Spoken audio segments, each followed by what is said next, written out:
It's my feel-good breakfast show.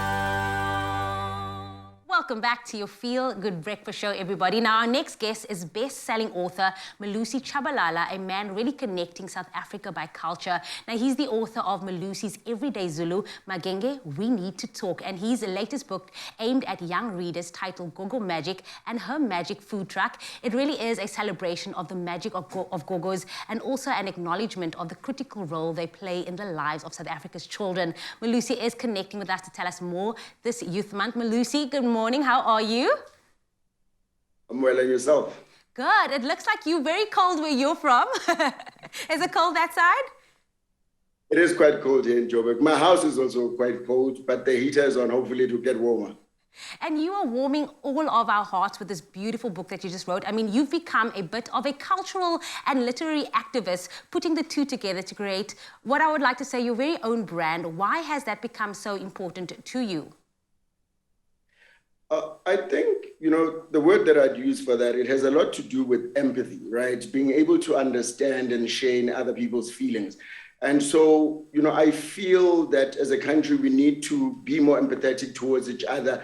And that's who I am by nature. And then I use my writings to try and connect and also spread this idea of being a more empathetic society.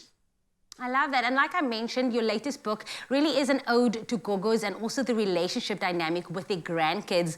What aspects of that relationship did you want to highlight in this book? Look, okay, let me just take a step back.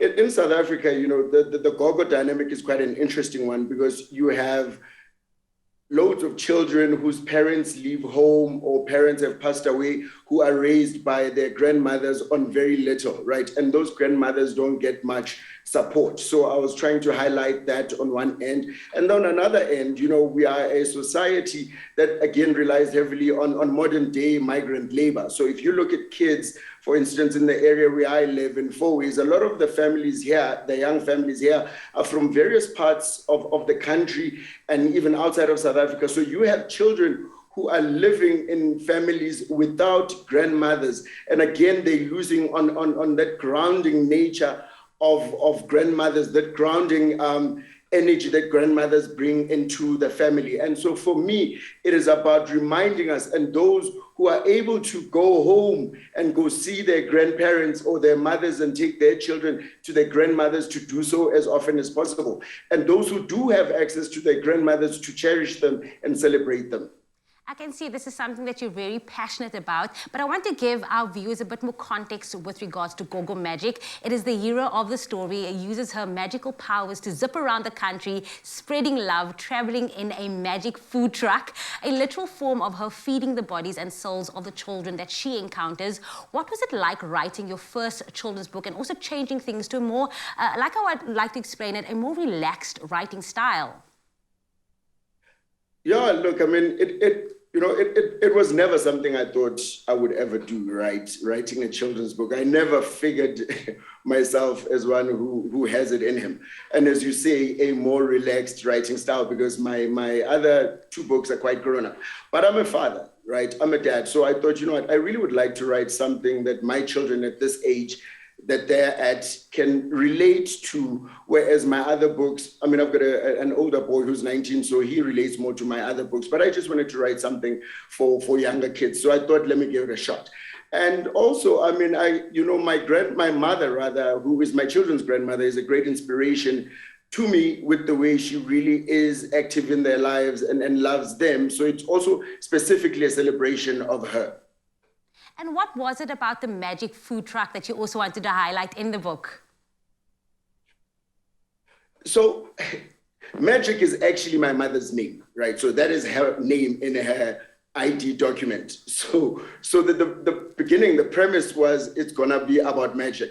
And then I thought, feeding food is essential to our very existence. So if you're gonna have this grandmother that's touching the lives of children and families across the country in this book, then she should feed them, and storytelling is a part of it as well. So I said, if she's going to be traveling, feeding people, she has to have a food truck. And it can't be driven, obviously, because that wouldn't be practical. So I said, wait a minute, her name is Magic, so she must use magic to make this truck zip around the country. Melusi, keep writing, keep inspiring not only the tweens, not only the youngsters, but also everyone out there. Your first children's book, you should be so proud, and we are so proud. And we're so happy that we got to connect with you this morning. So thank you so much for your time. Thank you, I really appreciate it. Now listen up, Mzansi. The book is written for tweens and early teens and is available in print as well as on ebook. Go out and get yourself a copy. However, we are doing a book giveaway of Gogo Magic and her magic food truck. All you need to do is answer this simple question. If your Gogo had a superpower, what would it be? Very simple. All you have to do is share your answer on Expresso's Facebook page. The terms and conditions do apply, and they can be found on our website, expressoshow.com. However, the competition will be closing at 12 o'clock on Thursday, which is tomorrow, the 16th of June, from magic in stories to creating magic for your dad this Father's Day.